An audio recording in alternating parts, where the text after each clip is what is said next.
Justin Steele is not a really good pitcher. He's not a great pitcher. He's a star, and he pitches for your Chicago Cubs. We are live on Labor Day. Let's go. You are Locked On Cubs, your daily Chicago Cubs podcast, part of the Locked On Podcast Network, your team every day.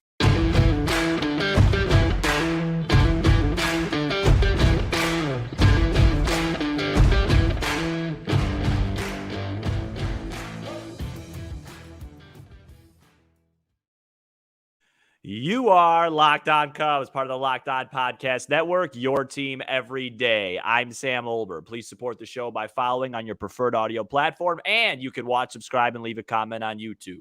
Thanks so much for making us your first listen. We are lifelong fans taking our passion into a discussion with you on all things Cubs. Today's episode is brought to you by Sleeper. Swing for the fences on Sleeper picks, and you could win up to 100 times your money. Download the Sleeper app and use promo code Locked On, and you'll get up to a $100 match on your first deposit. Terms and conditions apply. See Sleeper's terms of use for details. Currently operational in over 30 states. Check out Sleeper today.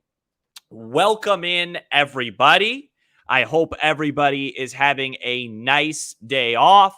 I hope you are enjoying yourself. Matt will be back for tomorrow's show. This was kind of a bonus type of show, if you will, just to go live on the holiday. And it was a great victory on Monday afternoon. We're going to talk all about it. But first, I must get something off my chest. Listen, Justin Steele not being the favorite right now for the Cy Young bothers me. And it's ridiculous. Okay? First, all I heard going in, hey, Sam, he can't win the Cy Young. He hasn't pitched enough innings. Well, Blake Snell's the favorite to win the Cy Young, and Blake Snell's thrown 5 more innings than him. Then it's, well, he doesn't have enough strikeout. It's about stuff and analytics and strikeouts per 9 and whip and all that garbage. You know what it's about? It's about who's been the best pitcher of the season and who's helped their team win the most games. Justin Steele is now 16-3 with a 2.55 ERA. The favorite for the Cy Young as it stands right now, Blake Snell, is 12-9 with a 2.50. Justin Steele, without him, the Chicago Cubs, you know who they would be without Justin Steele? You know who they would be without Justin Steele? They'd be the San Diego Padres, a team that has a disappointment, a team that's on the outside looking in, a team that's playing meaningless baseball, a team that nobody cares about in September, okay? Justin Steele has been as valuable to the Chicago Cubs as any pitcher has been to their team. Without Blake Snell, the San Diego Padres would be the same San Diego Padres, just with a better draft pick. Without Justin Steele, the Chicago Cubs are not playing meaningful baseball in September. They're not going to the postseason as it stands today. And they are not where we would want them to be. Stop overdoing it. There's analytics. There's a place for analytics in baseball.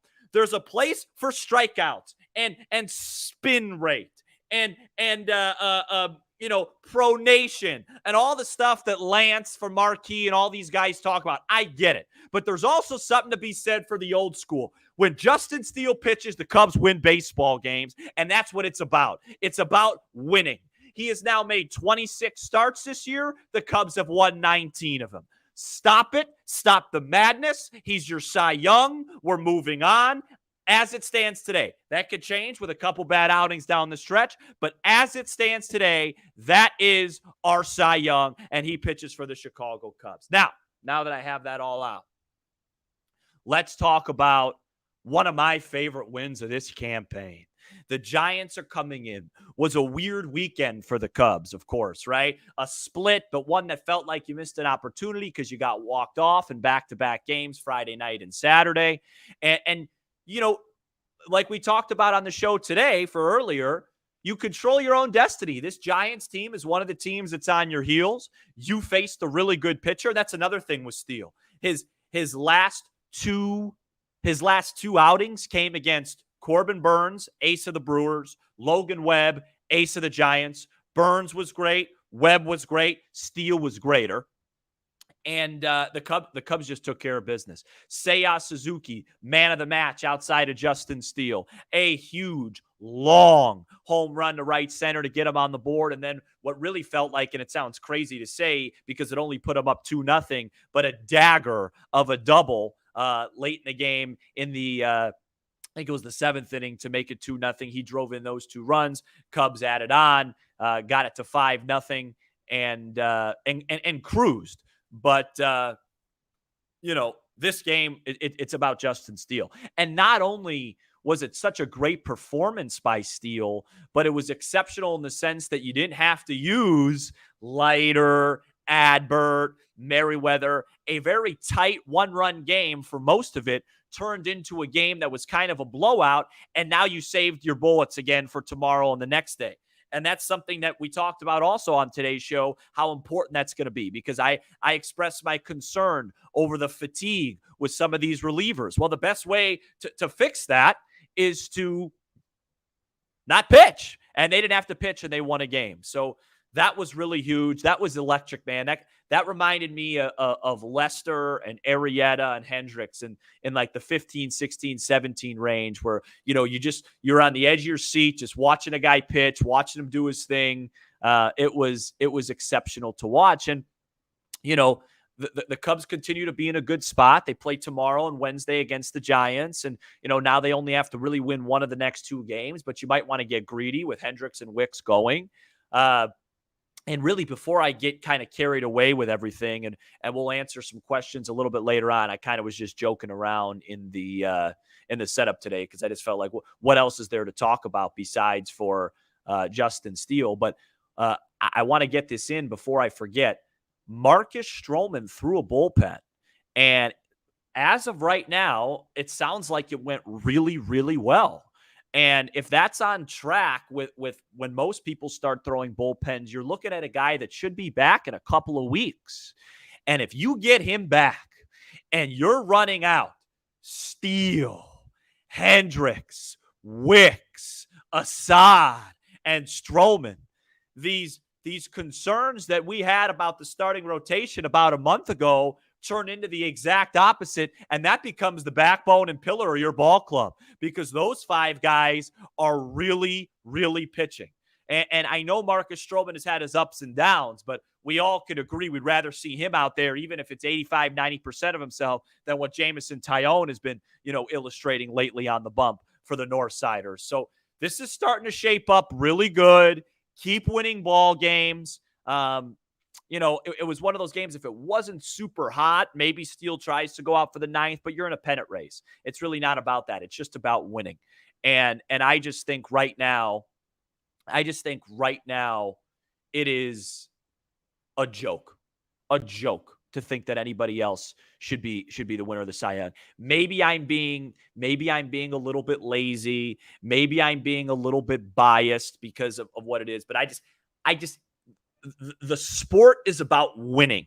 And sometimes we forget that in the analytic era. That's why, Ted Williams, who was, by all means, one of the greatest, if not the greatest offensive player of all time, and albeit not really the smartest voting system, didn't win like a ton of MVPs, and Joe DiMaggio took some from him. The year that Ted Williams hit 406, he didn't win MVP. Joe DiMaggio did because back then it was about winning. And I'm not saying it should be that extreme, but the Steele and Snell's, stats are almost identical. They're very similar. So it should go to the guy that's pitching for a winner. And Justin Steele, along with Cody Bellinger, has been the 2 biggest reasons why we're sitting here on Labor Day. I can't even believe it. Talking about a team that is getting ready to make a run, not only to the postseason, but hopefully the postseason and beyond. Coming up next, we will take a couple of questions, talk about a couple housekeeping things, and wrap it up on this Labor Day bonus episode. But first, this episode is brought to you by Sleeper. Sleeper is a fantasy sports and real money gaming app focused on bringing people together through sports and gaming, kind of like what we do on this show. Sleeper has become the fastest organically growing fantasy platform in the world, with over 5 million users in 2022. At Sleeper, it's not just about sports. It's about building personal connections and lasting memories. Sleeper is now offering up to 100 times payout for up to 8 pick contests. Choose as many as 8 players that you like and pick more or less on your favorite baseball stats, like home runs for Bellinger, strikeouts for Steele, hits for Nico Horner. Hey, even Dansby Swanson got a base hit today. Use promo code Locked On and you'll get up to $100 match on your first deposit. Terms and conditions apply. See Sleeper's terms of use for details. Currently operational in over 30 states. Check out Sleeper today.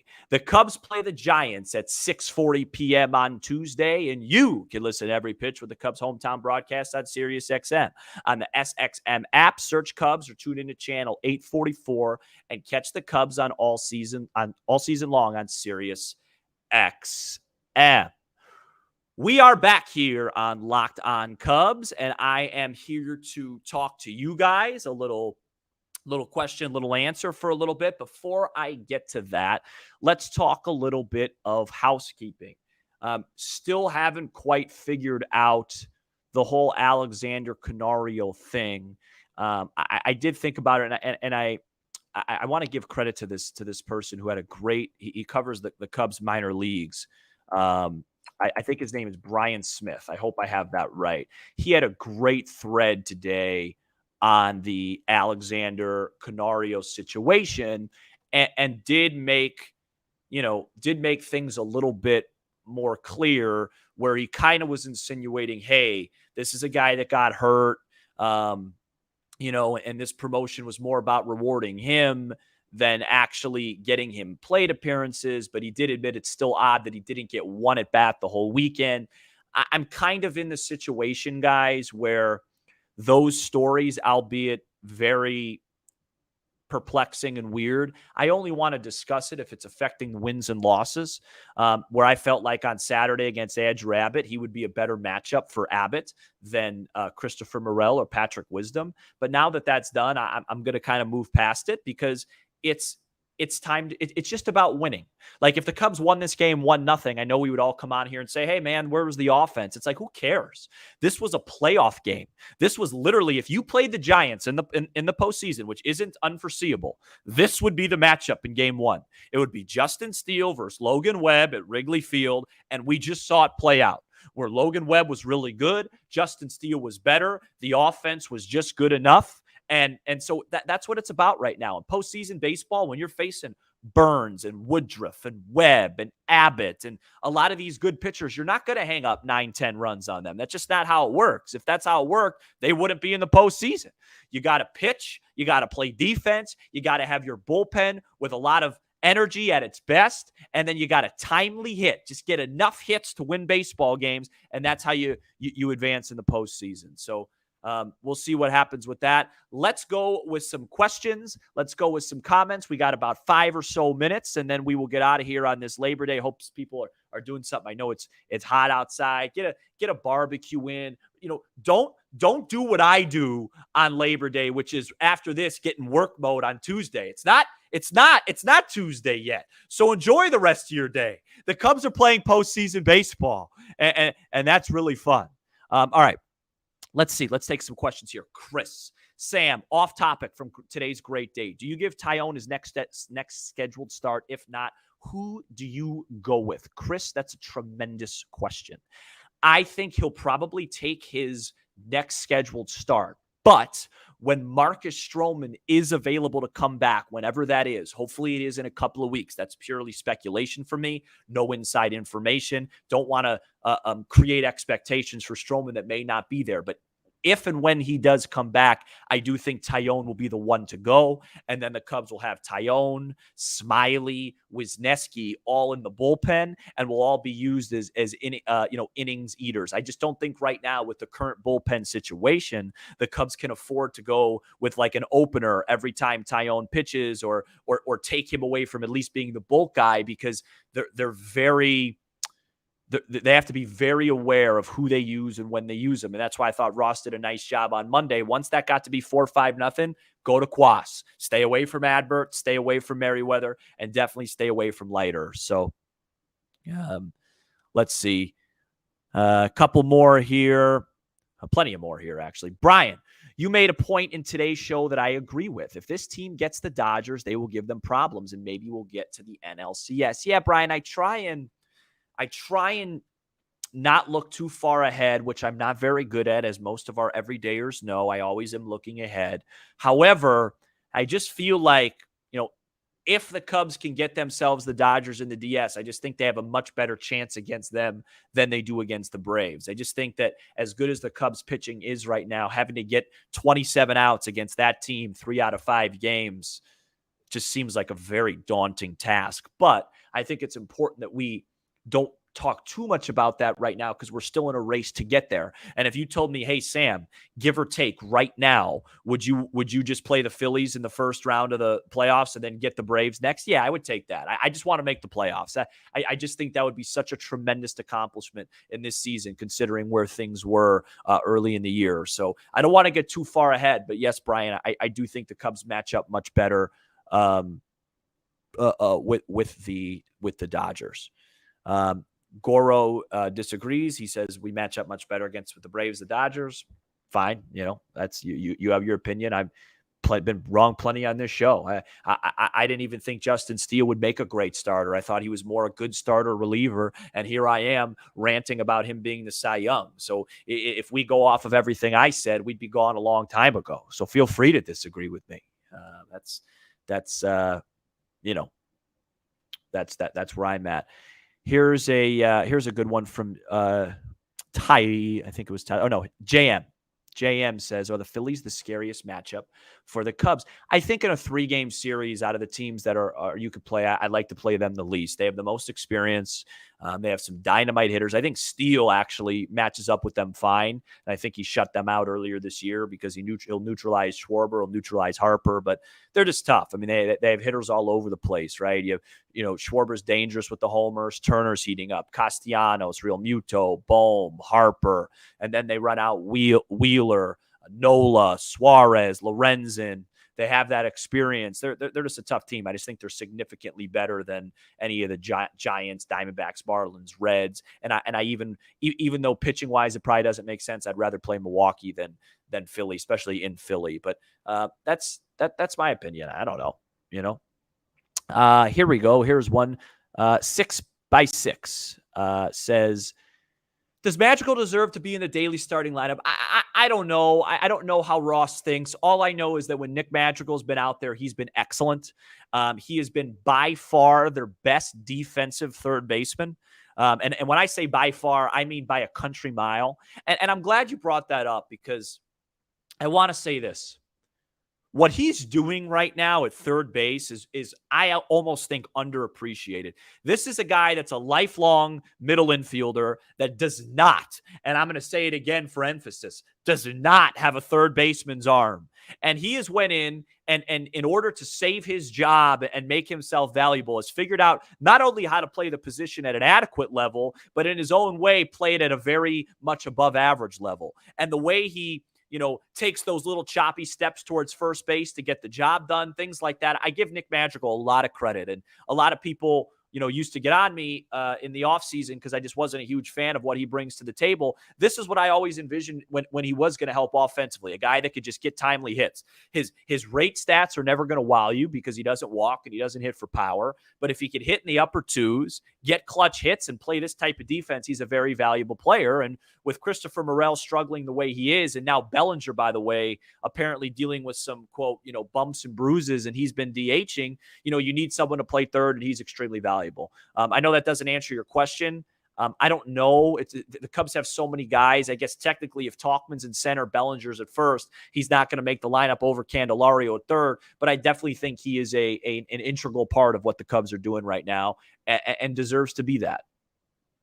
All right, let's see, whatever. Oh, yeah, here we go. I just said that. Concern over EJS, concern over Belly DHing 2 days in a row. Yes, only because I don't trust the Cubs when it comes to injury reporting, but at least he's hitting. And it looked like not only was he hitting, but I think he even ran once today. And he ran, right? Didn't he run on? He got that hit, and then Swanson. It was a hit and run with him and Swanson, so he stole a base. So I don't think there's anything really. If he's trying to steal bases, I don't think there's anything too mechanically going on with him, unless it's his throwing arm or something like that. But he's out there, and I won't be concerned yet. I'm just gonna let it. I'm just gonna let it be. Good question. What else do we got? Anything else, guys? We got about, I don't know, maybe time for 2 more. Here's another one. I mean, we're doing a little too much foreshadowing, but why not? Jacob says, the Cubs play the Phillies. What do the pitching matchups look like? Well, for the Phillies, it'll be some sort of combination of Wheeler, Nola, Suarez, and then obviously it's a 3-game series, so I don't think Lorenzen would get there. For the Cubs, that's up to you guys to debate. I mean, we know it's Steele. If Stroman's back, does he make the cut? Is it Steele, Hendricks, Assad? Has Wick at that point? Lefties might be a better matchup for Philly. Does Wicks make the cut? The Cubs have a lot of options. All we know is Steele gets the ball in game 1. I have no idea who gets game 2 and 3. I don't particularly, and you guys know me, I'm the biggest Kyle Hendricks defender. I don't particularly love that matchup for him. But who knows? My guess would be probably, as it stands right now, Steele, Hendricks, Assad. But because I would have to look deep into what the Phillies do well and don't do, I could see maybe even Wicks getting the ball and then maybe Stroman coming in after. In those 3-game series, you get really creative with how you use guys, right? It doesn't have to be a straight starter. But it's a great question. Hopefully we get there. Last question I'll take, and then we'll enjoy the rest of our holiday. Don't forget, Justin Steele is a Cy Young, and it's officially been launched, the campaign on this show. Keep tweeting, tweet at MLB, keep forcing it, make sure they know. Oliver, tried to call Dansby Homer earlier. Same here. I tried to do that last week, Oliver. Didn't get it, but do you like what you're seeing in his at-bats recently? The last 2 days have looked like he's starting to figure it out a little bit more. Yes. Still obviously in a major funk, but at least the last couple days have been somewhat competitive. I trust Dansby Swanson. I know he's going to figure it out. I just didn't think he would be in a big funk for this long. So I think that's about it, guys. That was a very fun show. Like I said, because of the holiday, we kind of just threw this in there as a bonus. Matt will be back for Wednesday's program. I hope everybody has a great holiday. The Chicago Cubs are playing really good baseball, and they are being led by somebody that should be the Cy Young Award winner in the National League for the first time since Jake Arrieta did it. So that's pretty awesome. Be sure to hit the subscribe button for Locked On Cubs on YouTube and smash the like button for the algorithm. We're also on Apple, Spotify, and wherever you get your podcasts and streaming on Sirius XM. I am Sam Olber. This has been a Labor Day live edition of your, as it stands today, playoff Chicago Cubs. Have a great rest of your day, everybody.